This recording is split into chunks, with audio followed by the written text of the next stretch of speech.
Chapter 128. The Pequod meets the Rachel. Next day, a large ship, the Rachel, was descried, bearing directly down upon the Pequod, all her spars thickly clustering with men. At the time the Pequod was making good speed through the water, but as the broad-winged windward stranger shot nigh to her, the boastful sails all fell together as blank bladders that are burst, and all life fled from the smitten hull. Bad news. "She brings bad news," muttered the old Manxman. But ere her commander, who, with trumpet to mouth, stood up in his boat, ere he could hopefully hail, Ahab's voice was heard. "Hast seen the white whale?" "Aye, yesterday." "Have ye seen a whaleboat adrift?" Throttling his joy, Ahab negatively answered this unexpected question, and would then have fain boarded the stranger, when the stranger captain himself, having stopped his vessel's way, was seen descending her side. A few keen pulls, and his boat-hook soon clinched the Pequod's main chains, and he sprang to the deck. Immediately he was recognized by Ahab for a Nantucketer he knew, but no formal salutation was exchanged. "Where was he? Not killed, not killed," cried Ahab, closely advancing. "How was it?" It seemed that somewhat late on the afternoon of the day previous, while three of the stranger's boats were engaged with a shoal of whales, which had led them some 4 or 5 miles from the ship. And while they were yet in swift chase to windward, the white hump and head of Moby Dick had suddenly loomed up out of the water, not very far to leeward, whereupon the fourth rigged boat, a reserved one, had been instantly lowered in chase. After a keen sail before the wind, this fourth boat, the swiftest keeled of all, seemed to have succeeded in fastening, at least, as well as the man at the masthead could tell anything about it. In the distance he saw the diminished dotted boat, and then a swift gleam of bubbling white water, and after that nothing more, whence it was concluded that the stricken whale must have indefinitely run away with his pursuers, as often happens. There was some apprehension, but no positive alarm as yet. The recall signals were placed in the rigging. Darkness came on, and forced to pick up her 3 far to windward boats, ere going in quest of the fourth one in the precisely opposite direction. The ship had not only been necessitated to leave that boat to its fate till near midnight, but for the time to increase her distance from it. But the rest of her crew being at last safe aboard, she crowded all sail, stunsail on stunsail, after the missing boat, kindling a fire in her trypots for a beacon, and every other man aloft on the lookout.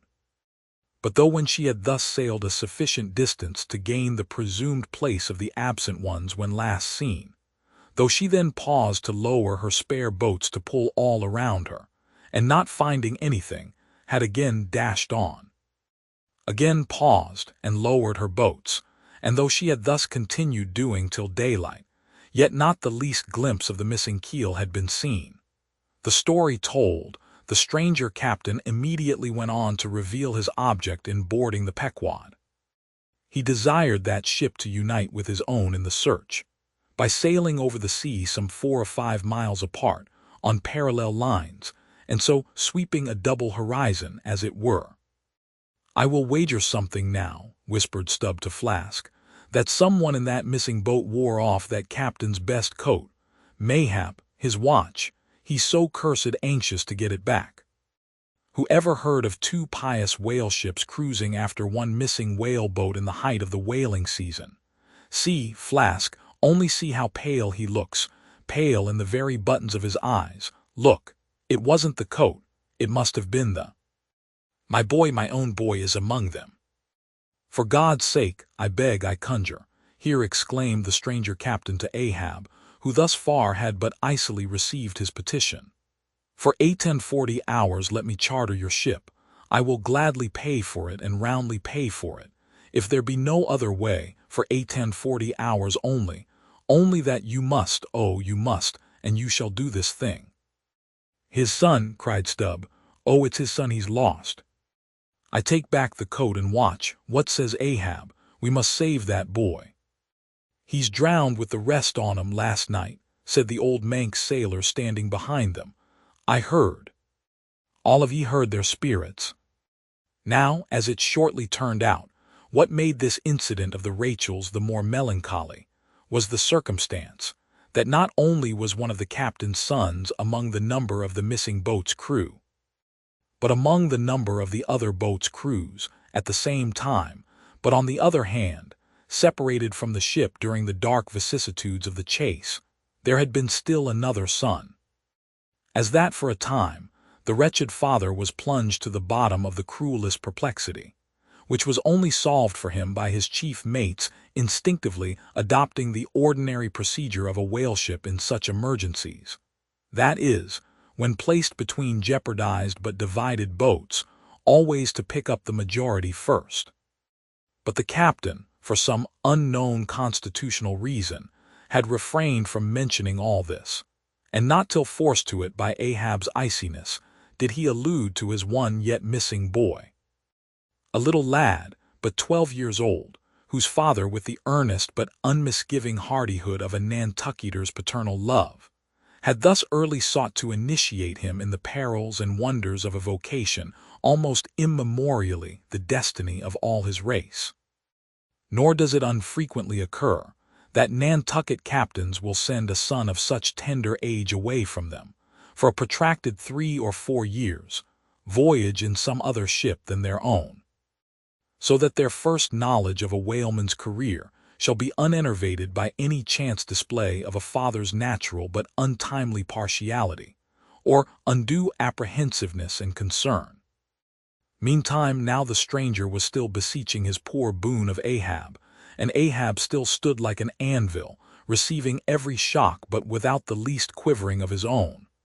"I will not go," said the stranger, "till you say aye to me. Do to me as you would have me do to you in the like case. For you too have a boy, Captain Ahab, though but a child and nestling safely at home now, a child of your old age too. Yes, yes, you relent. I see it run men now, and stand by to square in the yards." "Avast!" cried Ahab, "touch not a rope yarn."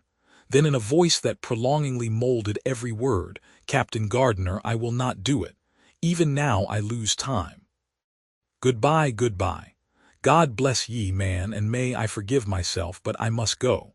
Mr. Starbuck, look at the binnacle watch, and in 3 minutes from this present instant warn off all strangers. Then brace forward again, and let the ship sail as before." Hurriedly turning, with averted face, he descended into his cabin, leaving the strange captain transfixed at this unconditional and utter rejection of his so earnest suit. But starting from his enchantment, Gardiner silently hurried to the side, more fell than stepped into his boat, and returned to his ship. Soon the two ships diverged their wakes, and long as the strange vessel was in view, she was seen to yaw hither and thither at every dark spot, however small, on the sea. This way and that her yards were swung round, starboard and larboard, she continued to tack. Now she beat against a head sea, and again it pushed her before it, while all the while her masts and yards were thickly clustered with men, as 3 tall cherry trees when the boys are cherrying among the boughs. But by her still halting course and winding, woeful way, you plainly saw that this ship that so wept with spray still remained without comfort. She was Rachel, weeping for her children because they were not.